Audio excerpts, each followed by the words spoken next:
करेगा। और हमने ये डिस्कस की थी कि sir the formation of messenger RNA in genomic RNA, this process we called as what we called as a transcription. और ये जो ट्रांसक्रिप्शन है, ये ट्रांसक्रिप्शन रिवर्स है नहीं, डीएनए से आरएनए बनना ये ट्रांसक्रिप्शन है, लेकिन आरएनए से डीएनए बनना we called as reverse transcription. यहाँ पे जो एंजाइम इस्तेमाल हुई रिवर्स ट्रांसक्रिप्शन, यहाँ पर जो एंजाइम टी सेल का जो एंजाइम जो टी सेल्स का जो न्यूक्लियोप्लाज्म का जो एंजाइम है इस ट्रांसक्रिप्शन में इस्तेमाल होते we called as RNA polymerase.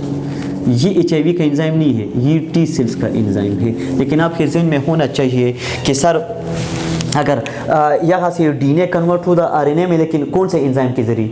RNA polymerase. अब ये आरएनए फर्दर बाइंड होता है ribosome of the human T cells के राइबोसोम के साथ बाइंड होता है, ये राइबोसोम्स के साथ बाइंड होता है राइबोसोम्स के साथ, और क्या बना देता है? और ऑलरेडी यू नो कि राइबोसोम के लार्जर और सब यूनिट और स्मॉलर सब यूनिट के साथ जब वो मैग्नीशियम एटम के जरिए बाइंड होता है तो क्या बना देता है? यस, बहुत लार्ज पॉलीपेप्टाइड चेन बना देता है। और इस लार्ज पॉलीपेप्टाइड चेन ये तो बहुत बड़ा है, वायरस के लिए छोटे छोटे प्रोटीन चाहिए, वायरस के लिए छोटे छोटे प्रोटीन चाहिए। ये जो वायरस के लिए छोटे छोटे प्रोटीन जो चाहिए, इसको कट अप करने के लिए कौन सा दर्जी आएगा, कौन सा टेलर आएगा? ये जो टेलर है, जो दर्जी है, इसका नाम क्या है? इसके हाथ में क्या है? इसके हाथ में कैंची है, और यू नो बेटर की सीजर्स के जरिए एक स्पेसिफिक कपड़ा बिल्कुल कट करेगा, स्पेसिफिक प्रोटीन कट करेगा। किसको? एचआईवी के स्ट्रक्चर के लिए, एचआईवी न्यू एचआईवी फॉर्मेशन के लिए। क्योंकि एचआईवी फॉर्मेशन के लिए जो कैप्सिड के लिए जो प्रोटीन चाहिए वी कॉल्ड एज कैप्सिड के लिए जो प्रोटीन चाहिए we called as protein 24 molecular weight. Matrix के लिए प्रोटीन चाहिए P17 और GP120 GP41। ये कौन स्पेसिफिक पार्ट पे कट करेगा? क्योंकि राइबोसोम को तो लार्ज मैसेंजर आरएनए का स्ट्रैंड है, राइबोसोम तो बहुत बड़ा धागा बनाएगा एक प्रोटीन्स का, लेकिन इसको जो कट अप करेगा, चॉप करेगा, कौन सा एंजाइम? यस, यहाँ से एक एंजाइम बाकी था we called as what? Protease. The name of this tailor we called as protease. और प्रोटीएज जो कट बनेगा तो स्पेसिफिक पार्ट बनेगा किसका? एचआईवी का। यहाँ से जो जीनोमिक आरएनए है, जीनोमिक आरएनए ये तो जीनोम में रहेगा। इसके अलावा ये मैसेंजर आरएनए कुछ प्रोटीन बनाएगा, ये प्रोटीन इस्तेमाल होगा न्यू एचआईवी फॉर्मेशन के लिए।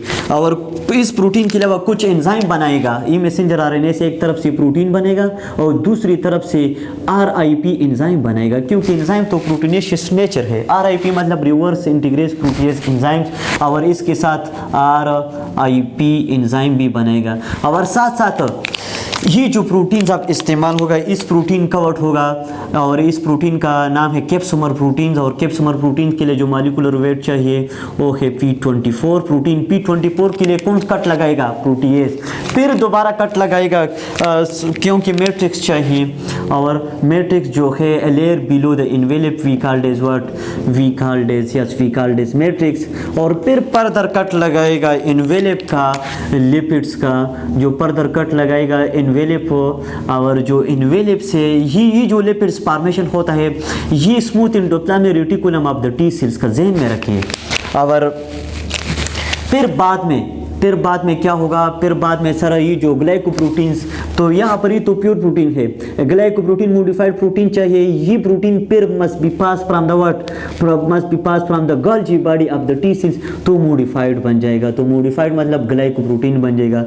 और ये फिर रेडी है किस चीज़ के लिए? फिर रेडी है और ये मैच्योर होगा कि किस चीज़ के लिए? इन्फेक्शन के लिए। ये जो निकलेगा लाइसिस पे निकलेगा, वाहिद वायरस है, इसका नाम है बैक्टीरियोफेज। ये जो निकलेगा बर्डिंग के प्रोसेस पे। कौन से प्रोसेस पे? जो न्यू जो फ्रेश जो एचआईवी बन गया, कौन से प्रोसेस पे निकलेगा? वी कॉल्ड एज बर्डिंग के प्रोसेस पे। Budding mean out growth, through out growth. जिस तरह फॉर एग्जांपल ये सारा का सारा टी सेल्स है, और टी सेल में जो बन गया क्या?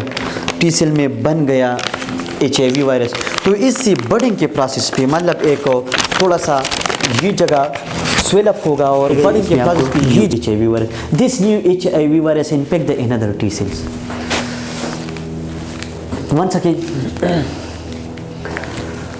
लाइफ साइकिल में आपको पहला जो स्टेप है we called as fusion and attachment.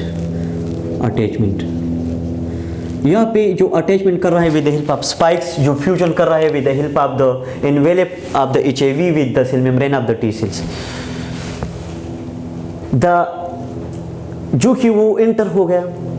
अगर आपको MCQs भी आते हैं कि कौन सा पार्ट साइटोप्लाज्म के अंदर T सेल के अंदर जाता है, ओनली द कैप्सिड, बाकी रह गए क्या जो मैट्रिक्स है और जो सब कुछ है वो बाहर रहता है, वो बाहर वेस्ट प्रोडक्ट रहता है। RNA convert into what, first of all sir reverse transcription होता है। रिवर्स ट्रांसक्रिप्शन में RNA कन्वर्ट होता है किस चीज़ में, DNA में। इसके बाद जो DNA को, ह्यूमन DNA को कनेक्ट करने के लिए एक एंजाइम चाहिए, वी कॉल्ड दिस इंटीग्रेशन। इस प्रोसेस का नाम है इंटीग्रेशन। और इस मिक्सचर ऑफ DNA को हम कहते हैं कि प्रो वायरस। वायरस यहाँ पे बन गया, लेकिन वायरस बनने से पहले जो पार्ट बन गया we called this provirus. इसके बाद जो ह्यूमन DNA का ट्रांसक्रिप्शन भी होता है, तो साथ साथ जैसी ह्यूमन DNA का ट्रांसक्रिप्शन होता है, इस तरह HIV DNA का ट्रांसक्रिप्शन भी होगा। तो HIV DNA का जो ट्रांसक्रिप्शन होता है, तो इसका DNA जब आप अनजिप करेंगे तो आपको 2 स्ट्रैंड मिलेगा। एक स्ट्रैंड का नाम मैसेंजर RNA, दूसरे का नाम है जीनोमिक RNA। जीनोमिक RNA अपना जीनोम को मेंटेन करेगा, बरकरार रखेगा, इसमें रहेगा। मैसेंजर RNA 2 चीज़ें, एक लॉन्ग पॉलीपेप्टाइड चेन और दूसरा जो है RIP मतलब रिवर्स ट्रांसक्रिप्टेज, I पर इंटीग्रेज, P पर प्रोटेज एंजाइम बनाएगा और एज अ होल स्ट्रक्चर बनेगा। फिर बाद में जो इसको सेल मेम्ब्रेन से जो बाहर निकलेगा किस प्रोसेस के जरिए, आउटग्रोथ के प्रोसेस पे we call this body. Thank you.